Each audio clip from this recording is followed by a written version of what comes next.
Saw 3 is the third film in the Saw series. I mean, obviously, right? But hey, maybe not so obvious. I mean, in this day and age, maybe you have to give the Saw series a little bit of credit for having the decency of numbering their sequels. Roman numerals, no less. So we have Saw 2, 3, 4, 5, 6, and then the final chapter, the seventh one. I know there was a Jigsaw 2. I haven't seen that one, but at least the original run they made it out all the way up to Roman numeral 6. So that is respectable, and I appreciate that. Instead of doing the generic kind of subtitles like with the Resident Evil series, like Apocalypse, Regeneration, Resurrection, Saw resharpened, or some stupid shit like that. So I'll give them credit for that. Even so, though, I mean, at least after the first three, let's say, they kind of blend together a little bit. Like they're all kind of defined, I suppose, by the traps that appear in the movie, so you kind of associate them with that, or maybe with the actors. I would say, because the first one has Cary Elwes and Danny Glover. Second one has Donnie Wahlberg. This third one has Angus McFadden. Not too bad. Braveheart, right, and other movies, but mostly Braveheart. So it's pretty cool to see him in this. And the consistent for all of these is Tobin Bell playing Jigsaw, the killer of these movies, the brilliant mastermind setting up all these traps and things like that, who's absolutely great. Such a creepy and unique voice, so sinister, so great in this role, so perfect for it. And we also have his apprentice, Amanda, played by Shawnee Smith, who's also great. She's fantastic in this movie. She's in all the original three, though I think she shows up in some of the others too. But this one, you could argue, has the best, or at least most, screen time for her, and I think there's a good master and apprentice relationship working within this film. So for the first three, I think they tell a good story, and after that, I do kind of lose track of the movies, to be perfectly honest. It's hard to kind of get into it without going into spoilers. So I'll say this: if you're, say, a moderate fan, or let's say you enjoyed the first movie and you hadn't seen the sequels, you're like, oh, should I check out some of these sequels? I'd say check out at least 1, 2, and 3, kind of a trilogy of sorts. So there's at least some bit of a story there without getting into too much with the sequels that kind of have some problems and kind of go all over the place and things like that. But I'll say that. So at least give the first three a shot. Would be my non spoiler recommendation. But I'm gonna go into spoilers right now. You've been warned. Jigsaw fucking dies in this movie. So I always thought that was such a stupid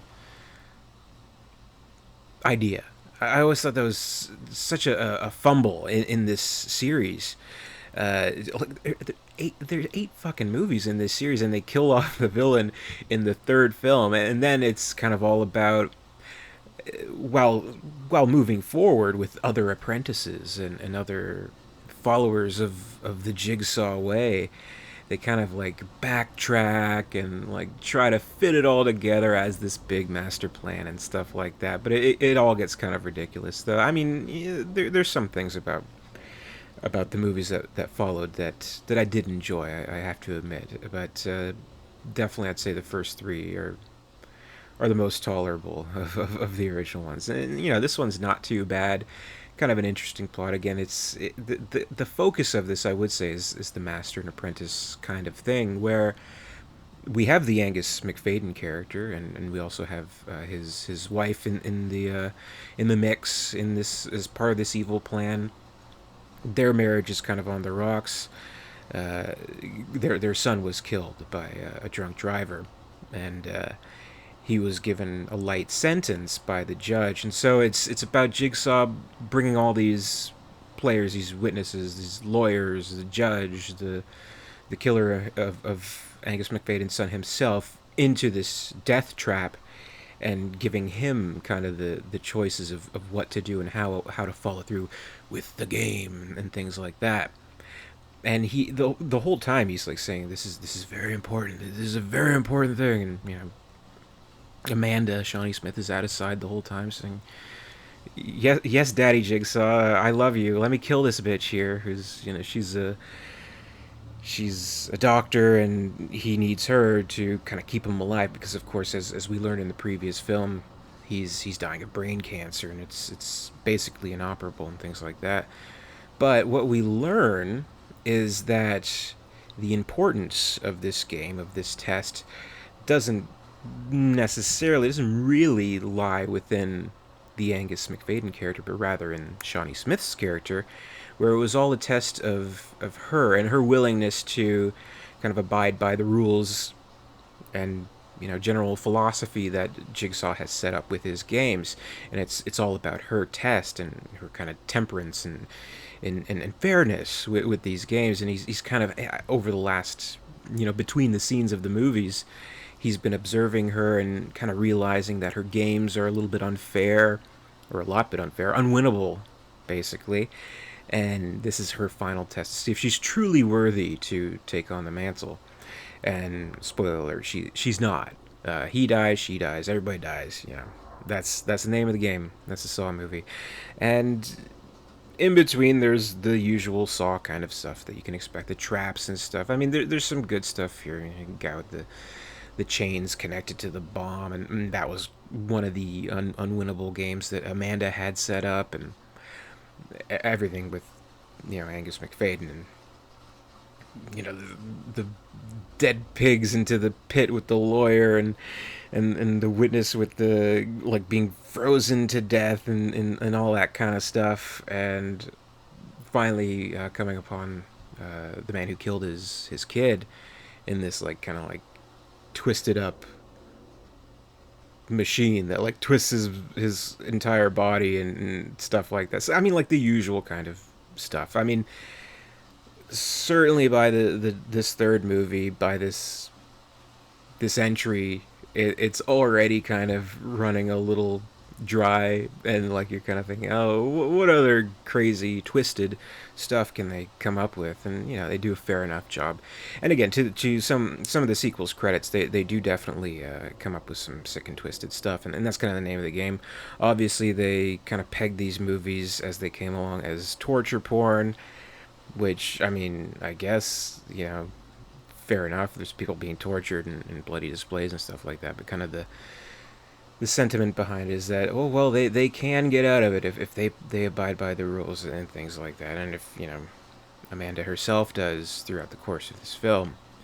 Then, of course, maybe the most memorable part is the brain surgery scene where he does have the doctor opening up his head, sawing into his skull, going into his brain, and it's pretty gruesome and gross, and at least semi-realistic. I mean, I haven't watched too many surgery documentaries, but hey, good movie magic. The money is on the screen here with this grotesque display. So it delivers on what the brand essentially promises, but I really do think it was such a stupid move to paint themselves into a corner, essentially, with killing Jigsaw. Where in the next movie we find out that he has a tape inside his stomach that he swallowed during this movie, and he has all the other apprentices out there, and kind of like almost like as the movies go on, like almost like this whole cult behind him and things like that, which got a little ridiculous and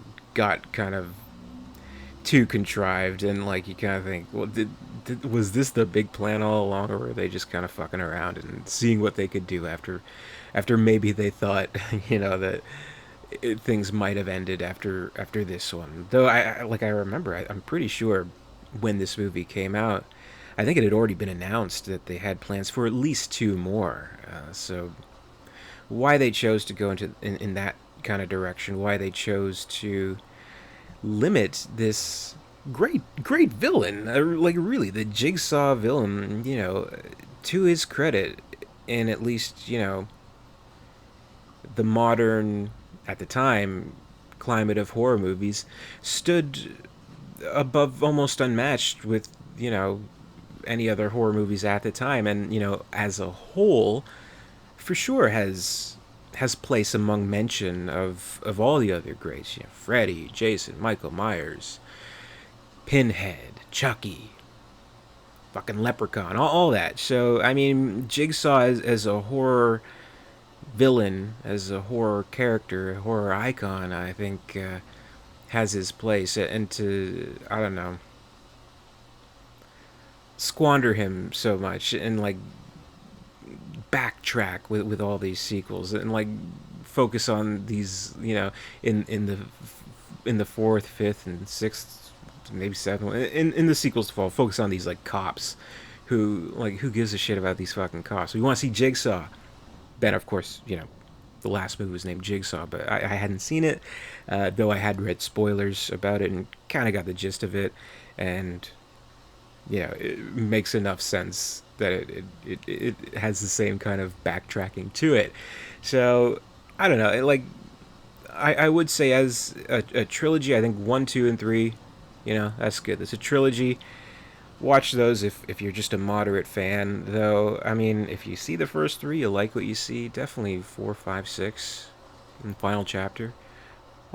They're pretty decent. They're all right. You know, I don't shake my head at these movies. I think they're all right movies. Definitely, especially at the time, when everyone kind of felt horror was dead. These kind of put a little bit more life into the genre. They had to kind of go for such extremes, right? They had to go for this over-the-top violence and torture porn, as it's described. Because I mean, audience has seen it all. This, how many dismemberments, decapitations, stabbings can you see throughout horror movies throughout the 80s, 90s, whatever, before it just becomes, old hat. So I think they did an okay job with the series, but this movie in particular, that was pretty good. I liked Tobin Bell's performance. I liked Shawnee Smith's performance. I think the strongest aspect was the relationship between these two characters, and that kind of drives the film, as does this emotional journey, this, traveling through his past and grief of the Angus Macfadyen character, and the choices that he makes and how it all kind of links together, sort of. And I'd say it arrives at a satisfying enough conclusion. So yeah, worth a look. Saw 3, not bad. I give it a mild recommendation. So check it out. Please stay tuned for the rest of the month. Still doing 31 Days of Horror, checking out other horror movies before the month is through. Keep an eye out for more. And until next time, stay scared, and I'll see you later.